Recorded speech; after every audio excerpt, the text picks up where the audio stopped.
during the civil unrest of the summer, or worse, tweeted conspiracy theories, Governor Cuomo wasn't afraid to speak truth to power. He said forcefully and with conviction, Black Lives Matter. Governor Cuomo is a people's governor with a sensible approach. We're regularly in touch with his office on issues affecting our community. We talked about the importance of Juneteenth, and I was thrilled that he made this an official state holiday.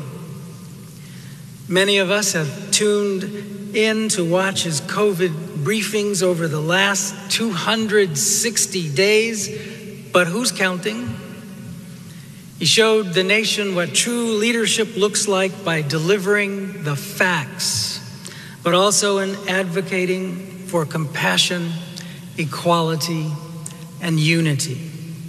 He's been a great leader, and we're honored to have him here today. Please join me from the safety of your homes and here in the sanctuary in welcoming Governor Andrew Cuomo.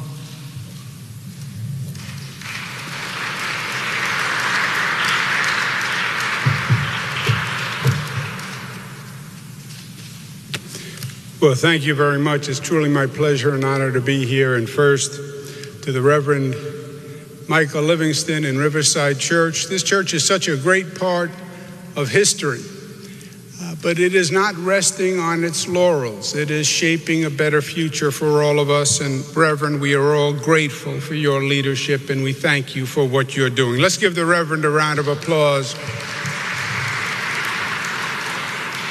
I'm joined by my colleagues in government here today. We have Speaker Carl Heastie and members of the Senate and the Assembly delegation. It's great to be with you, Mr. Speaker, and my friends. We have Congressman Adriano Espaillat, my partner in Washington. Thank you for joining us.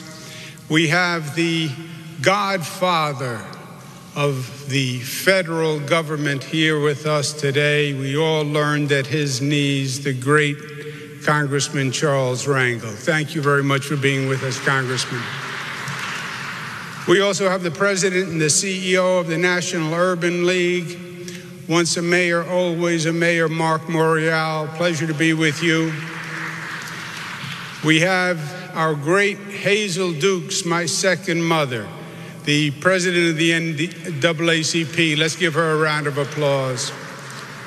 We're also joined with Hawk Newsom and Shavona Newsom, who are the co-founders of the Black Lives Movement Matters. Pleasure to be with all of you. And to all the members of my administration and my special guest in attendance, thank you. Thank you all very much. 2020 will go down in the books as a truly bad year. We all know that. I can't wait for it to be over and celebrate a socially distanced New Year's Eve party. We saw great division. We saw anger. We saw violence. We endured great economic pain and fear. And we lost too many lives. There were some silver linings. Families came together. The quarantine brought my 3 daughters home. They are 25 and 25, twins, and 23, 3 girls. And they had flown the nest to make their own way because they needed liberation and individuality and freedom, and because Dad just didn't get it. So they flew the nest. But then COVID happened and they all flew back to the safety of the nest. And apparently Dad had gotten a little bit smarter while they were gone. We spent quality time together, and one of the issues we talked about was the reality that we will make mistakes in life. We try not to, but we do. The key is to be strong and secure enough to admit your mistakes and admit your shortcomings. Don't get defensive. Denying the mistake only assures repeating the mistake. We have made mistakes during COVID. I wrote a book on the lessons to be learned from the COVID crisis. I think of COVID as low tide for America.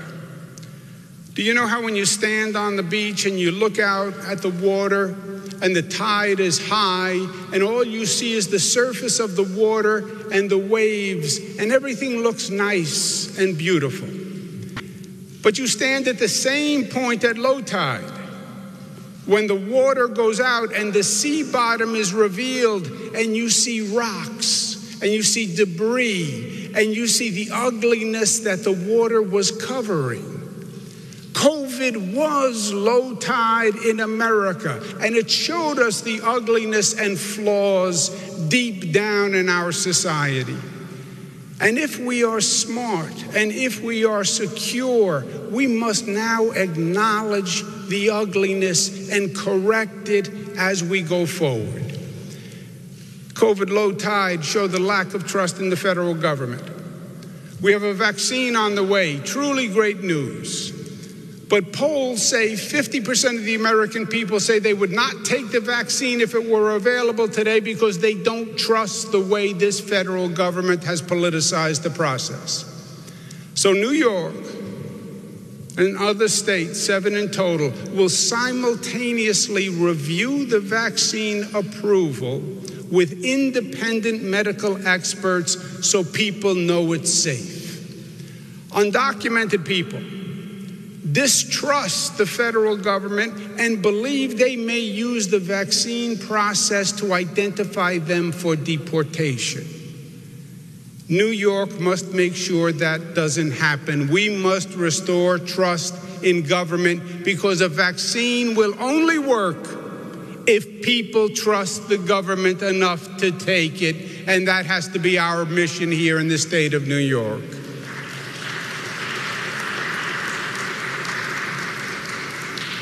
COVID low tide in America showed us the federal government's incompetence.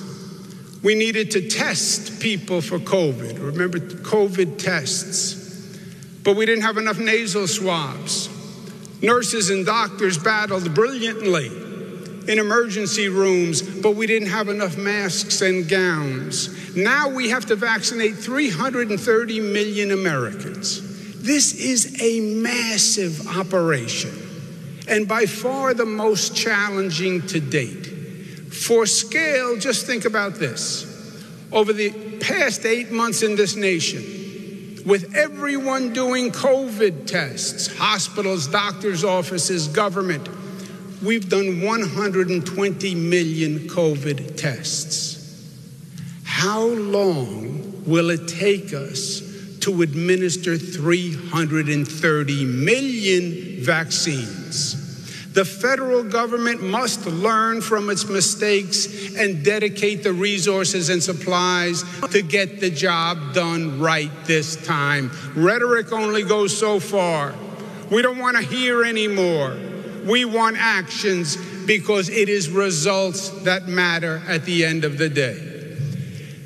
COVID low tide in America also showed us the deep inequality in our country and the systemic discrimination in this nation. That is the sad reality. And we must have the courage to face it and to admit it, because you will never solve a problem that you are unwilling to admit. The truth is, COVID killed black people in this country at twice the rate of white people. The truth is, COVID killed Hispanic people at 1.5 times the rate of white people. Those are ugly facts. The COVID infection rate was 2.5 times higher among black and Hispanic people. And the hospitalization rate for black and Hispanic patients was over 3 times higher compared to white patients. Those are ugly facts. COVID low tide showed that the existing health disparities in this country made it more likely that blacks would die from the virus. Black populations are 1.7 times more likely to have diabetes, 1.4 times more likely to have hypertension, 1.3 times more likely to face obesity, and 3 times more likely to have asthma. Those are the ugly facts. So now the vaccine is on the way. Great news. But the big question now is, who gets the vaccine? How is it going to be distributed, and will it be equitable, and will it be fair? The Trump administration is designing the distribution plan. And their plan basically has private healthcare companies administer the vaccine, hospitals, big drugstores, doctors' offices, etc. It sounds fine, right? But hold on. We know that our black, brown, and poorer communities have fewer healthcare institutions. Their communities are too often healthcare deserts. That's why we have more underlying conditions, and that's why the COVID death toll is so high for black and brown communities. We're not going to make the same mistake again, period.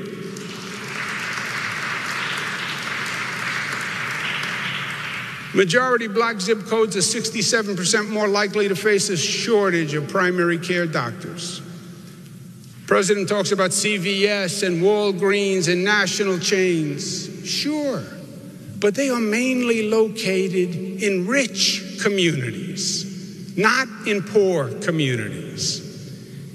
My friends, we can't compound the racial injustice that COVID already created.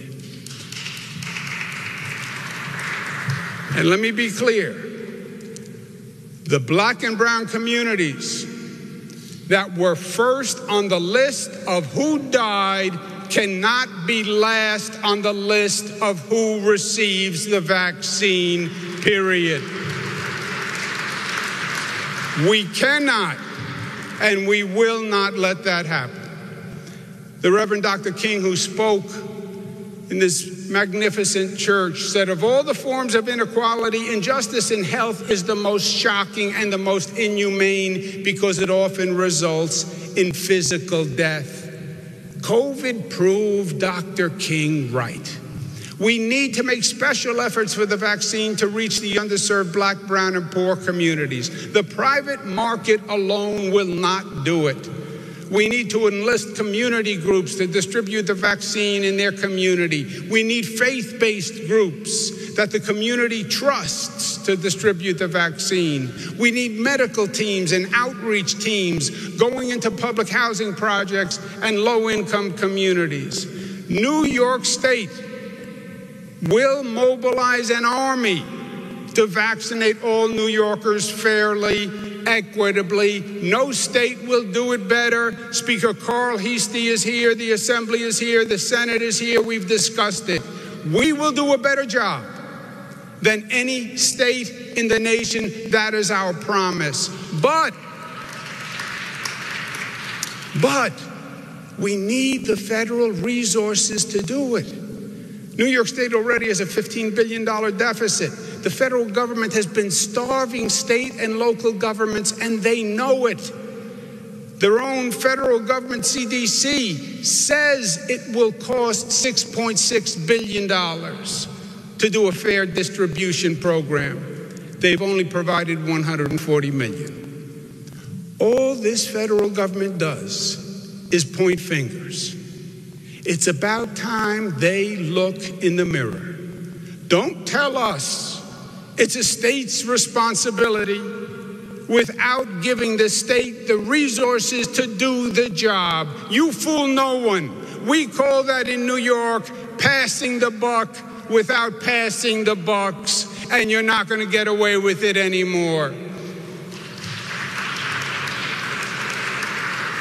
President Trump must learn the lesson. Stop the abuse.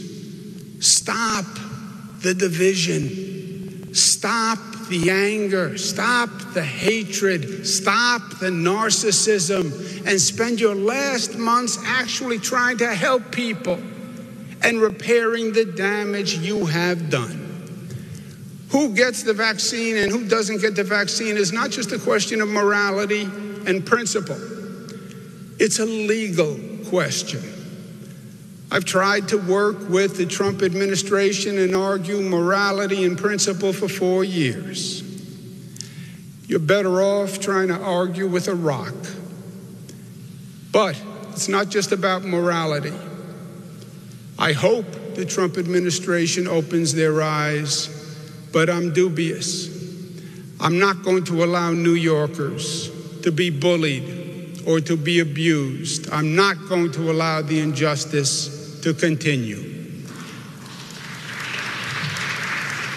So let's look at the law.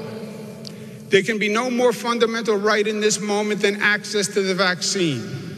Any plan that intentionally burdens communities of color to hinder access to the vaccine deprives those communities of equal protection under the law, and equal protection is enshrined in the Constitution of these United States. The Supreme Court held in Plyer versus Doe, 1982, denial of certain basic rights to, and I quote, an isolated group poses an affront to one of the goals of the Equal Protection Clause. The Trump administration's proposed plan is such an affront.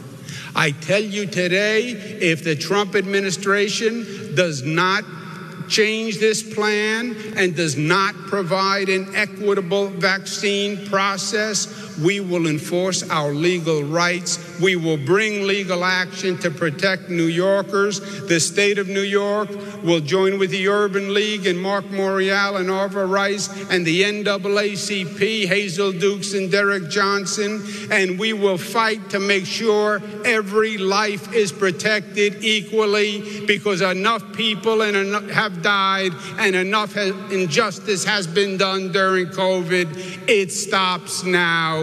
It stops with this vaccine. And it's not just right for the black and brown community. It's smart for everyone, because the virus shows us the simple truth.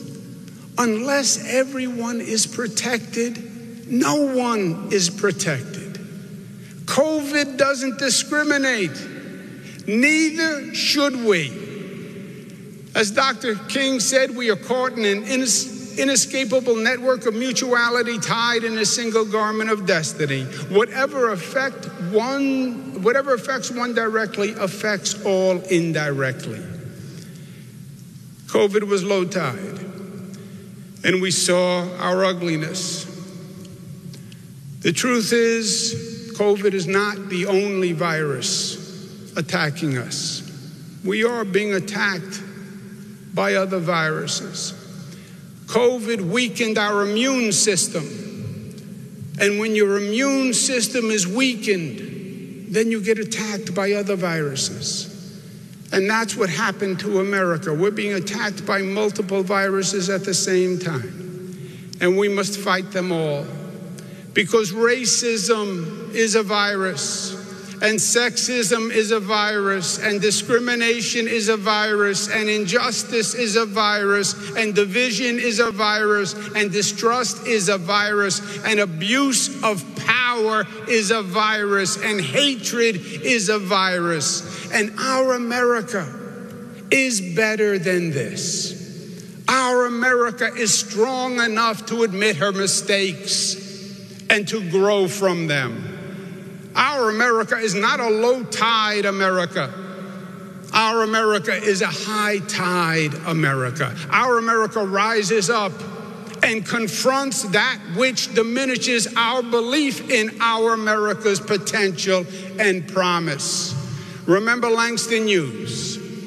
Our America is the dream the dreamers dreamed. Let it be that great, strong land of love. Oh, yes.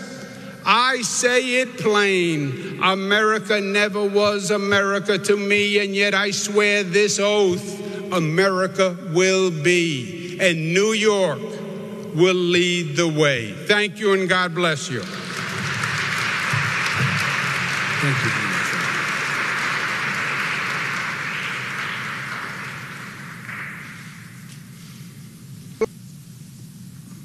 Who gets the virus? When and how? Fundamental questions that must be answered in the way that we've heard Governor Cuomo address. We thank him for his presence and for that stirring and inspiring message this morning. You're welcome to stay as our service continues. We're going to hear now from staff